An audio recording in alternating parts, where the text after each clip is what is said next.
Hey guys, if you'll remember back many months ago, my good friend Alex let me borrow a couple of his kits to unbox and show you guys the unboxings.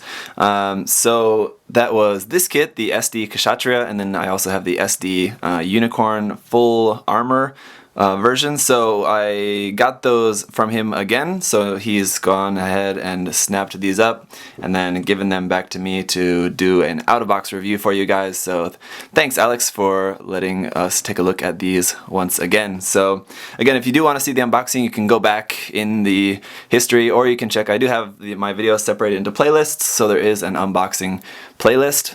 It might be easier to find that video there. So anyway, let's go ahead and talk about this kit. Now, since I didn't actually snap the kit myself, I can't talk too much about the building process or the construction process, although it is an SD, so it's pretty simple. I think I can pretty much gather everything about the construction process itself. One thing you are going to notice is obviously this kit has a lot of stickers. Of course, we're going to have these stickers for the beam cannons on the shoulder binders, 2 on each for 4 binders, so that's 8 of those. Stickers for the sleeves, markings around on the arms of the mobile suit. Stickers here on the legs, on the white trim on the boosters on the legs, the vents there I should say. White trim around these cannons here on the front. Those beam cannons on the chest, and then of course this big sticker here on the front, and a sticker there for the mono eye up inside there as well.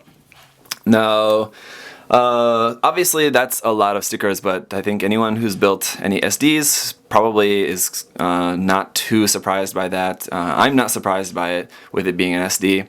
I think overall those none of those are anything that's really that surprising. There aren't any of those stickers that I think could have been or should have been like actual parts.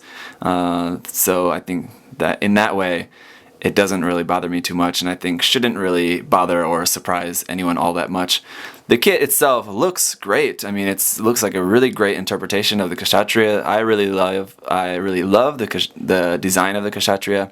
So even in SD form, it's looking pretty cool. There are some things that are maybe not great, but they just kind of come with the territory of being an SD. So why don't we go ahead and take a look at some of the articulation and point out, there are a couple other stickers I know I didn't point out yet, so let me go ahead and point those out while we talk about some articulation. So first thing, starting off with the head. The head is, sorry, let me focus that up first.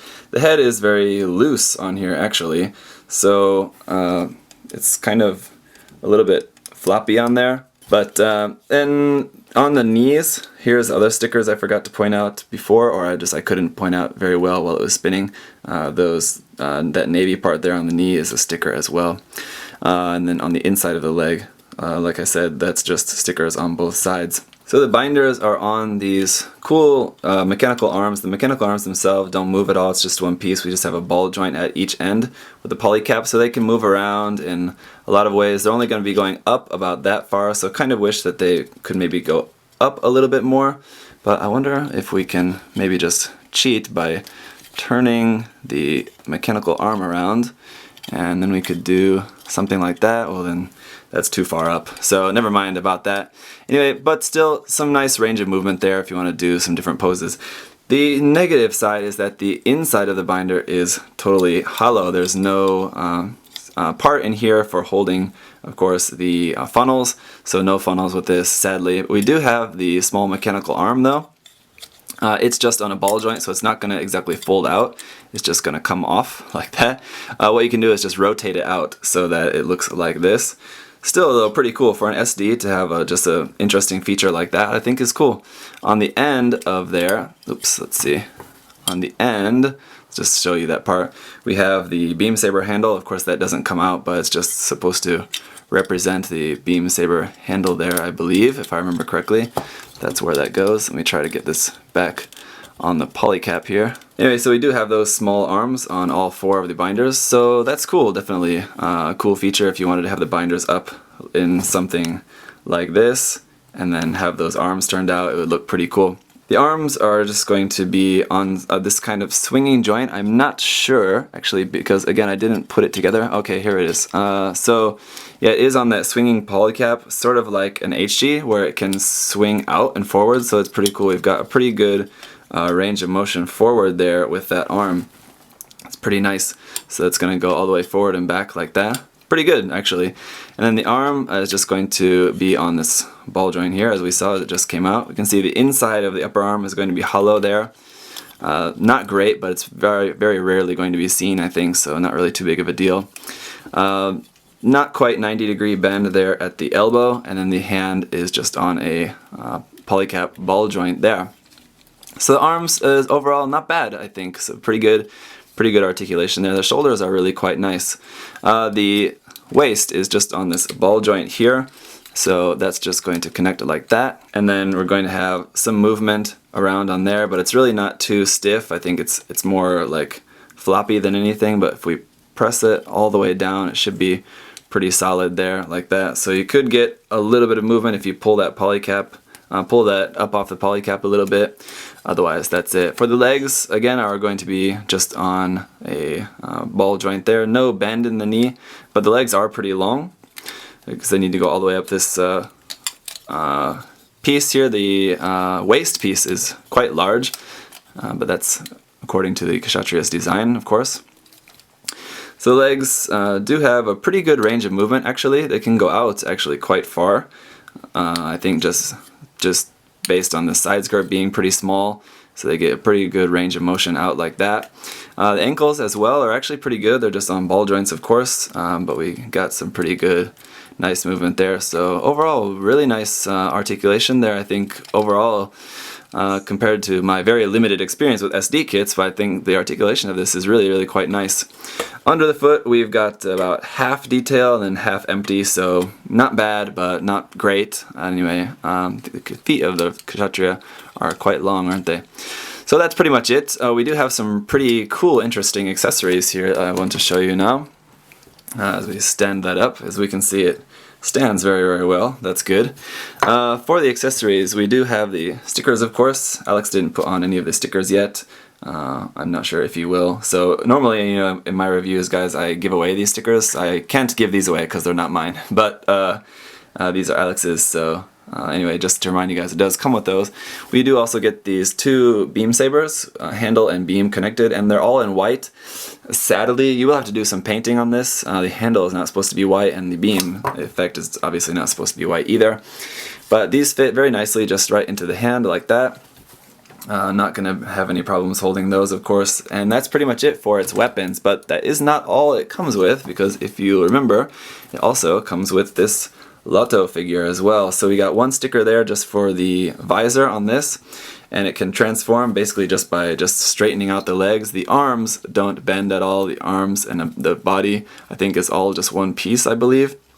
These cannons can move a bit, though. They're just attached to the side of the head, it looks like, so they're going to have a little bit of movement there.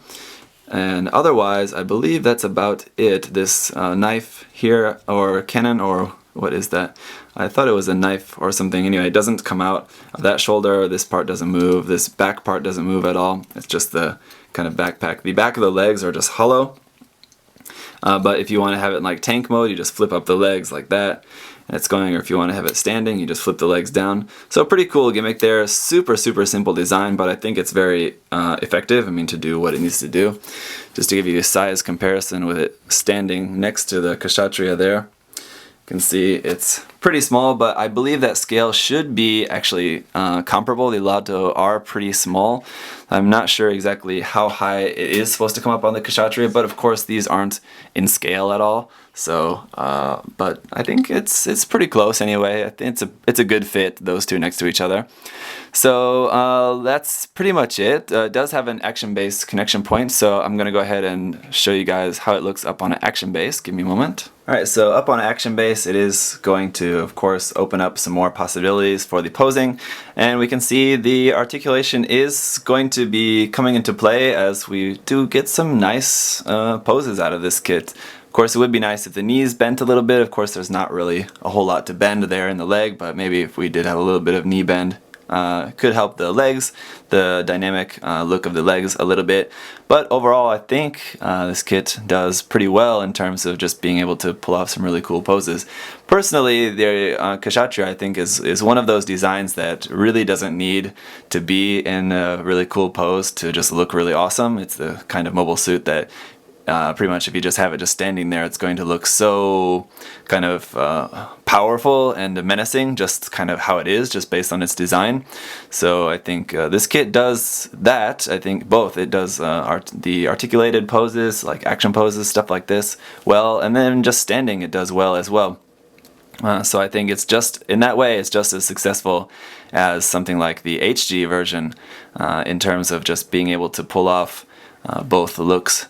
And of course, to different degrees and in different ways, with that one being a to scale version and this one being super deformed, but both I think are good for their own respective reasons and both successful as kit versions of the Kshatriya. And with that, that's really about all I can say about this kit. I really quite like it. Again, I'm not a big expert on SDs, as you guys know, but of course recently I've been building a couple of HGs myself.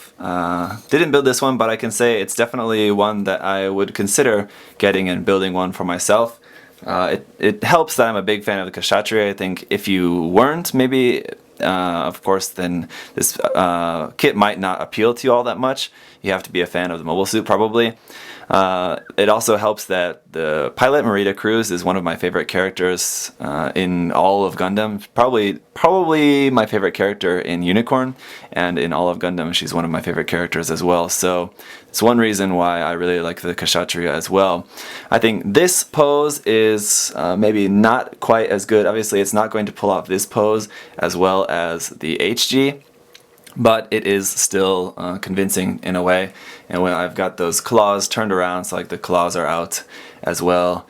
It would be nice if we had some detail, even if it was just like the funnels didn't come out, but just like one piece that goes in there with like the funnels just like built into the piece, you know what I'm saying? So like they don't actually come out or do anything, but it's just one piece that just snaps up inside of there that had the funnels in there. I mean, I know it's an SD, so you can't really expect too much, but the funnels are a really kind of important part of the design of the Kshatriya, so it would have been nice to have those in there. Scratch building something like that, I think, wouldn't be terribly difficult, although it wouldn't be all that easy. It would be quite a bit of work to build, like just the housing part to go in there. The funnels themselves, I think, might not be too bad, except for the fact that you have to build like there's like 6 in each binder, if I remember correctly. So you have to build like 24 of them. Is that right? Yeah, sorry, I had to check my math there really quick. So yeah, you'd have to like scratch build 24 of them plus 4 housings for them. Wouldn't be that fun, I think, and probably not worth it. Probably your better bet would be like taking them from the HG and somehow like just modifying that part to fit inside of here. Obviously there's going to be a big size difference in the binders, but it might be possible and maybe save you a lot of time to just do that instead. I don't know. Anyway, I'm just kind of rambling now. That's all I really have to say about the kit, guys. I hope this review was helpful for you guys. Thank you once again to Alex for letting us take a look at the kit. We are going to be taking a look at the SD Full Armor Unicorn Gundam up next, so I'm looking forward to that, sharing that with you guys. Thanks for watching. If you have any other questions or comments about this or anything, just let me know in the comments section down below. Otherwise, I'll see you guys next time.